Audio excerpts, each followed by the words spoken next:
কয়েক ঘন্টার মধ্যে নিখোঁজ স্কুল পড়ুয়াকে উদ্ধার করলো ঝাড়গ্রাম থানার পুলিশ। যুগের পরিবর্তনের সাথে সাথে পড়াশোনারও কিছুটা পরিবর্তন ঘটেছে। পড়াশোনায় মন বসছে না পড়ুয়াদের। গতকাল পড়াশোনা নিয়ে বাড়িতে মা বকাবকি করায় সাঁকরাইলের কুলটিকরি থেকে নিখোঁজ স্কুল পড়ুয়া। বাড়ির লোকজন না খুঁজে পেয়ে সাঁকরাইল থানায় নিখোঁজ অভিযোগ জানায়। ততক্ষণে অভিমান করে সাইকেল নিয়ে বেরিয়ে আসা স্কুল পড়ুয়া 35 কিলোমিটার সাইকেল চালিয়ে উপস্থিত হয় ঝাড়গ্রাম শহরে। বিভিন্ন দোকান চত্বরে কাজের সন্ধানে ঘোরাঘুরি করতে থাকে। তখনই ঝাড়গ্রাম থানার পুলিশের চোখে পড়ে নাবালককে। সেখান থেকে ঝাড়গ্রাম থানার পুলিশ নাবালককে উদ্ধার করে থানায় নিয়ে আসে এবং জিজ্ঞাসাবাদ করলে পুরো সত্যতা ও পরিচয় জানতে পারেন ঝাড়গ্রাম থানার পুলিশ। পরিবার সূত্রে জানা যায়, ওই স্কুল পড়ুয়া পুলিশকে জানিয়েছে পড়াশোনার খুব চাপ, মা শুধু পড়াশোনা করতে বলে, ঠিকঠাক খেলাধুলা করতে পারি না, যার কারণে আমি বাড়ি থেকে ঝাড়গ্রাম চলে এসেছিলাম।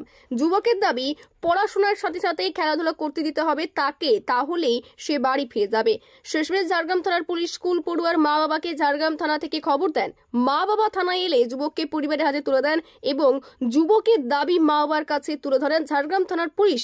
পরিবারের লোকজন ছেলেকে সুস্থ স্বাভাবিক অবস্থায় কাছে পেয়ে ঝাড়গ্রাম থানার পুলিশকে সাধুবাদ জানিয়েছেন। ছেলে এই স্কুলে একটু বাচ্চাদের মধ্যে তো বদমাশি হতে থাকে, তো এটা আমি বলেছিলাম, স্কুলের মাস্টার আমাকে বললো যে এরকম বদমাশি করেছিল। ওরা ওর মাকে বলেছিলাম যে এরকম এরকম করেছে, আমি তো বাড়িতে ছিলাম না। তারপরে ওর মা হয়তো কিছু বকাবকি করেছে, তার জন্য ও বেরিয়ে এসছে।